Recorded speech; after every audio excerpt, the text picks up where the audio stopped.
கதை கதையாய் கதைக்கலாம் நிகழ்ச்சியில் உங்களுடன் கதைத்துக் கொண்டிருப்பது ராகவி. பொன்னியின் செல்வன் பாகம் 4 மணிமகுடம் அதிகாரம் 19 சிரிப்பும் நெருப்பும். பூங்குழலி தன்னை படகுடன் சேர்த்து கட்டியிருந்த கட்டுகளை அவிழ்க்க அவசர அவசரமாக முயன்றாள். அது அவ்வளவு லகுவான காரியமாக இல்லை. சண்டாள பாவிகள் கயிற்றை தாறுமாறாக விட்டு முடிச்சுக்கு மேல் முடிச்சாக போட்டிருந்தார்கள். பூங்குழலியின் சிறிய கத்தி படகின் அடியில் கிடந்தது. ஒரு கரத்துக்காவது விடுதலை கிடைத்தால் கத்தியை எடுத்து கட்டுக்களை அறுத்து எறியலாம். ஆனால் பாவிகள் மணிக்கட்டுகளை சேர்த்துத்தான் பலமாக பின்புறத்தில் கட்டியிருந்தார்கள். பூங்குழலி மிகவும் கஷ்டப்பட்டு குனிந்து பற்களினால் கத்தியின் பிடியை கவ்வி எடுத்துக் கொண்டாள். பற்களினால் கவ்விய வண்ணமே கத்தியை பிடித்துக் கொண்டு கயிற்றை ஓரிடத்தில் அறுத்தாள். கைகளின் கட்டு சிறிது தளர்ந்தது. ஒரு கையை மிகவும் பிரயாசையின் பேரில் கட்டிலிருந்து விடுதலை செய்து கொண்டாள். பிறகு கயிறுகளை அறுப்பது சிறிது எளிதாயிற்று. கட்டுகளிலிருந்து முழுதும் விடுவித்துக் கொள்வதற்கு ஏறக்குறைய ஒரு நாழிகை நேரம் ஆகிவிட்டது. இந்த சமயத்தில் ஓடைக்கரை மீது காலடி சத்தம் கேட்டது. பிறகு ஒரு நிழல் தெரிந்தது. தன்னை கட்டி போட்டவர்களில் ஒருவன் தான் திரும்பி வருகிறான் போலும். அல்லது தான் கட்டுகளை அவிழ்த்துக் கொண்டு தப்பிவிடாமல் பார்த்துக் கொள்வதற்காக ஒருவனை பின்னால் விட்டு வைத்து சென்றிருக்கிறார்கள் போலும். அவன் தன் கண் முன்னால் தெரிந்ததும் கையில் இருந்த கத்தியை அவன் மீது எரிந்து கொன்று விடுவது என்று பூங்குழலி தீர்மானித்துக் கொண்டு அதற்கு ஆயத்தமாக கத்தியை பிடித்துக் கொண்டிருந்தாள். ஆனால் எத்தகைய ஏமாற்றம்! பூங்குழலி, பூங்குழலி என்று சேந்தன் அமுதனுடைய குரல் கேட்டது. அடுத்த வினாடி அமுதனுடைய பயபிராந்தியுற்ற முகம் ஓடைக்கரையின் மேலிருந்து எட்டி பார்த்தது. பூங்குழலி கத்தியை இடுப்பில் செருகிக் கொண்டாள். அமுதனும் அவளை பார்த்து விட்டான். பூங்குழலி, நீ உயிரோடு இருக்கிறாயா என்று சொல்லிக்கொண்டே பயந்து ஓடி வந்தான். நான் உயிரோடு இருப்பது உனக்கு கஷ்டமா இருக்கிறதாக்கும். வேண்டுமானால் உன் கையினாலே கொன்றுவிட்டு போய்விடு. ஆனால் அவ்வளவு தைரியம் உனக்கு எங்கிருந்து வரப்போகிறது என்றாள் பூங்குழலி. சிவசிவா, எவ்வளவு கொடூரமான வார்த்தைகளை கூறுகிறாய்! நான் எதற்காக உன்னை கொல்லப் போகிறேன்? நீதான் உன் வார்த்தைகளினால் என்னை கொல்லுகிறாய் என்றான் அமுதன். பின்னே சற்று முன்னாலே ஏன் வந்திருக்க கூடாது? கட்டுகளை நானாக அறுத்து விடுவித்துக் கொள்வதற்கு எவ்வளவு கஷ்டப்பட்டு போனேன் தெரியுமா என்று சொல்லிக்கொண்டே பூங்குழலி எழுந்து நிற்க முயன்றாள். கால்கள் கயிறுகளில் தாறுமாறாக சிக்கிக் கொண்டிருந்தபடியால் தடுமாறி விழ பார்த்தாள். அமுதன் அலறி புடைத்துக் கொண்டு அவளை பிடித்து விழாமல் தடுத்தான். ஐயையோ, இப்படியா பாவிகள் உன்னை கட்டி போட்டு விட்டு போனார்கள்? உடம்பெல்லாம் தடித்து போயிருக்கிறதே என்றான். இப்போது இவ்வளவு கரிசனப்படுகிறாயே, சற்று முன்னாலே வருவதற்கு என்ன?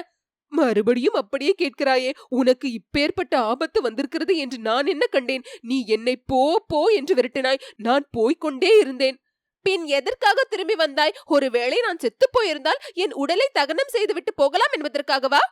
சிவபெருமான் தொண்டையில் விஷத்தை வைத்துக் கொண்டிருந்தார். நீ நாக்கிலே விஷத்தை வைத்துக் கொண்டிருக்கிறாய். உனக்கு ஏதாவது ஆபத்து நேர்ந்திருக்கலாம் என்று உன் அண்ணி சொன்னதை கேட்டு ஓடோடி வந்தேன். அதற்கு நல்ல பரிசு கிடைத்தது. இதற்குள் படகிலிருந்து ஓடைக்கரையில் இறங்கி வந்தாள் பூங்குழலி. இந்த கத்தியை உன்மீது எரியலாம் என்றிருந்தேன். நீ தப்பித்தாய். இதே கத்தியினால் என் அண்ணியை முதலில் குத்தி கொன்று விட்டுத்தான் மறுக்காரையும் பார்க்க போகிறேன். அந்த சண்டாளி எங்கே இருக்கிறாள்? என்னை விட்டுவிட்டு உன் அண்ணியின் பேரில் எதற்காக பாய்கிறாய்? அவள் பேரில் எதற்காக இத்தனை கோபம்? உன்னை பற்றி அவள் எனக்கு சொன்னது குற்றமா? அவள்தான் என் அத்தையை காட்டிக் கொடுத்தவள். புதர் மறைவில் அவள் யாருடனோ ரகசியமாக பேசிக் கொண்டிருந்ததை நீ கூடத்தான் பார்த்தாயே என்றாள் பூங்குழலி. நீ நினைப்பது தவறு. உன் அண்ணி யாருடன் என்ன ரகசியம் பேசிக் கொண்டிருந்தாளோ என்னமோ. உன் அத்தையை அவள் காட்டிக் கொடுக்கவில்லை என்பது நிச்சயம். உன் அத்தையை பலாத்காரமாக பிடித்துக் கொண்டு போனார்கள். உன் அண்ணியையும் மரத்தோடு சேர்த்து கட்டி போய் விட்டார்கள். அவளுடைய தலையில் அடித்து காயப்படுத்தி விட்டும் போய்விட்டார்கள். இது என்ன வேடிக்கை? நம்புவதற்கு முடியவில்லையே. உன்னை அவள் ஏமாற்றி விட்டிருக்கிறாள். நல்லது, நீ ஏன் திரும்பி வந்தாய்? அண்ணியை எவ்விடத்தில் பார்த்தாய்? எல்லாம் விவரமாக சொல்லு என்று பரபரப்புடன் பூங்குழலி கேட்டாள். சேந்தன் அமுதன் அவ்வாறே விவரமாக கூறினான். அவன் தஞ்சாவூர் செல்லும் சாலையில் போய்க் கொண்டிருந்தான். பூங்குழலியை பிரிந்து போக மனமின்றி தயக்கத்துடனே தான் போய்க் கொண்டிருந்தான். அப்போது பக்கத்து காட்டிலிருந்து ஏதோ கூச்சலும் அலரும் குரலும் கேட்டன. பலர் விரைந்து நடந்து வரும் சத்தமும் கேட்டது. சேந்தன் அமுதன் சாலை ஓரத்து மரம் ஒன்றின் பின்னால் மறைந்து கொண்டான். கையில் வேல் பிடித்த வீரர்கள் 7-8 பேர் காட்டு வழியாக திடுதிடுவென்று நடந்து வந்து ராஜபாட்டையில் பிரவேசித்தார்கள். அவர்களுக்கு மத்தியில் ஒரு பெண் பிள்ளை இருப்பது போல தோன்றியது.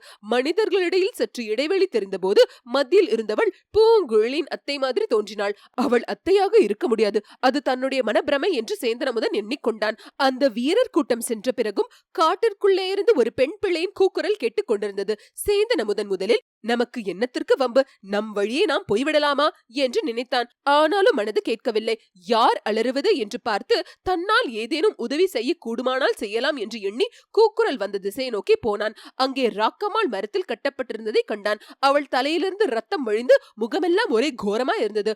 அமுதனுக்கு அருகில் நெருங்கவே பயமா இருந்தது. மனதை திடப்படுத்திக் கொண்டு சென்று கட்டுக்களை அவிழ்த்து விட்டான். அவிழ்க்கும் போதே இந்த அக்கிரமம் யார் செய்தது? எதற்காக செய்தார்கள்? சற்று முன் சாலையில் வந்து ஏறின மனிதர் யார்? அவர்கள் மத்தியில் ஒரு பெண் பிள்ளையும் போனது போலிருக்கிறதே, அவள் யார் என்றெல்லாம் கேட்டான்.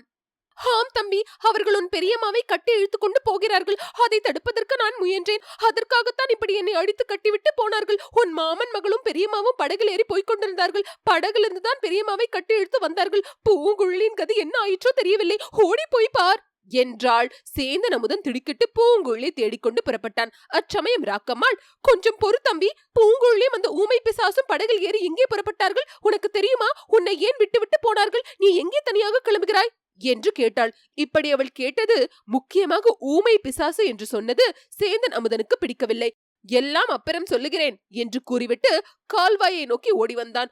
பூங்குழலியும் அந்த மனிதர்கள் அடித்து போட்டிருப்பார்களோ, ஒருவேளை கொன்றே போட்டிருப்பார்களோ என்ற பதைப்பதைப்புடனே வந்தான். பூங்குழலி உயிரோடு இருப்பதையும் இரத்த காயமில்லாமல் இருப்பதையும் பார்த்தும் அவனுக்கு ஆறுதல் உண்டாயிற்று. இந்த விவரங்களை கூறிவிட்டு, பூங்குழலி, இப்போது என்ன சொல்லுகிறாய்? உன் அண்ணியின் பேரில் நீ கோபித்துக் கொண்டது தவறுதான் அல்லவா என்று சேந்தன் அமுதன் கேட்டான். நீ சொல்லுவதை கேட்டால் அப்படித்தான் தோன்றுகிறது. அவளை எந்த இடத்தில் விட்டுவிட்டு வந்தாய்? அங்கே போய் பார்க்கலாம் வா என்றாள் பூங்குழலி. அவள் அங்கே இருப்பாள் என்பது என்ன நிச்சயம்? அங்கே இல்லாவிட்டால் அக்கம் பக்கத்தில் இருப்பாள். இல்லாவிடில் நம்மை தேடிக்கொண்டு வருவாள். அமுதா, நானும் என் அத்தையும் படகில் ஏறி எங்கே புறப்பட்டோம் என்று அண்ணி கேட்டாள் அல்லவா? ஆம், கேட்டாள். நீ அதற்கு மறுமொழி சொல்லவில்லையே. நிச்சயம்தானே? நிச்சயம்தான். ஊமை பிசாசு என்று அவள் சொன்னதும் எனக்கு உண்டான அருவருப்பினால் மறுமொழி சொல்லாமலே வந்துவிட்டேன். இனிமே நல்ல வார்த்தையாக கேட்டாலும் சொல்லாதே. நாங்கள் எங்கே புறப்பட்டோம் என்பதை அவள் ஏன் தெரிந்து கொள்ள விரும்புகிறாள்? அதற்கு ஏதோ காரணம் இருக்க வேண்டுமல்லவா? அமுதா, அத்தையை பிடித்துக் கொண்டு போனவர்களுக்கும் அண்ணிக்கும் தொடர்பு இல்லை என்று நிச்சயமாக சொல்ல முடியாது. அண்ணியின் மூலமாக அவர்கள் உளவறிந்து கொண்டு தங்கள் காரியம் முடிந்ததும் அவளை அடித்து கட்டி போட்டு விட்டு போயிருக்கலாம். அப்படி இல்லாவிட்டாலும் அண்ணி வேறு ஏதோ துர்நோக்கத்துடனே தான் எங்களை தொடர்ந்து வந்திருக்க வேண்டும். ஆகையால் அவளுடன் ஜாக்கிரதையாகவே நடந்து கொள். முழுவதும் அவளை நம்பி மோசம் போய்விடாதே. பூங்குழலி, உன் அண்ணியின் சன்னிதானத்தில் உன் அண்ணன் ஊமையாக இருந்து விடுவான் என்று சொல்லியிருக்கிறாயல்லவா? அது போலவே நானும் இருந்து விடுகிறேன். பேச வேண்டியதையெல்லாம் நீயே பேசிக்கொள். இதை கேட்டதும் பூங்குழலி சிரித்தாள். உன் சிரிப்பு என் செவிகளுக்கு இன்னமுதாயிருக்கிறது. திருநாவுக்கரசரின் தேவார பதிகத்தை போல் இனிக்கிறது என்றான் அமுதன். ஏதோ தவறி சிரித்து விட்டேன். அதை கேட்டு ஏமாந்து விடாதே. உன் உள்ளத்தில் அனல் பொங்குகிறது. நெஞ்சில் நெருப்பு பற்றி எரிகிறது. நெஞ்சின் தாபத்தை தணிப்பதற்கு இறைவனுடைய கருணை வெள்ளத்தை காட்டிலும் சிறந்த உபாயம் வேறு இல்லை என்றான் சேந்தன் அமுதன்.